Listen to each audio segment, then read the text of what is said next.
This channel does not promote any violent, harmful, or illegal activities. All content provided by this channel is meant for an educational purpose only. ফের বীরভূমের সব মহিমায় Anubrata Mondal convener পদ পাওয়ার পর আগের মতোই নিরাপত্তা পাবেন অনুব্রত। আমরা আরো ডিটেইলসে জানবো, আমরা কথা বলবো। আমাদের প্রতিনিধি হিমাদ্রি রয়েছেন আমাদের সঙ্গে। হিমাদ্রি, এর আগে অনুব্রত মণ্ডলকে ওয়াই প্লাস ক্যাটাগরির নিরাপত্তা দেওয়া হতো, এবারে যে তিনি নিরাপত্তা পাবেন কি একই নিরাপত্তা পাবেন তিনি?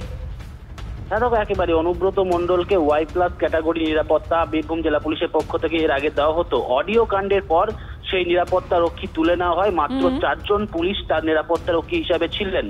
এরপর কনভেনার পদ ফিরে পেলেন মুখ্যমন্ত্রী মমতা বন্দ্যোপাধ্যায়। বীরভূম জেলাতে এসে তার পদ ফিরিয়ে দিলেন।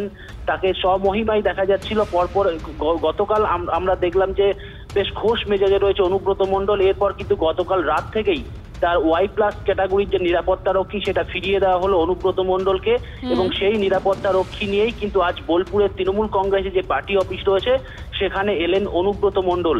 অনুব্রত মণ্ডলের এর আগেও ওয়াই প্লাস ক্যাটাগরি থাকলেও অডিও কাণ্ডের পর কিন্তু এই ওয়াই প্লাস ক্যাটাগরি তুলে নেওয়া হয়েছিল, সেটাকে পুনরায় ফিরিয়ে দেওয়াতে স্বাভাবিকভাবেই এটাতে প্রশ্ন উঠছে রাজনৈতিকভাবেও যে মমতা বন্দ্যোপাধ্যায় তাহলে স্বমহিমায় অনুব্রত মণ্ডলকে ফেরাতে চাইছেন বা ফিরিয়েছেন। ধন্যবাদ হিমাদ্রি। আপনাদের আরো একবার জানাবো, আগের মতোই ওয়াই প্লাস ক্যাটাগরির নিরাপত্তা পাচ্ছেন এবার অনুব্রত মণ্ডল।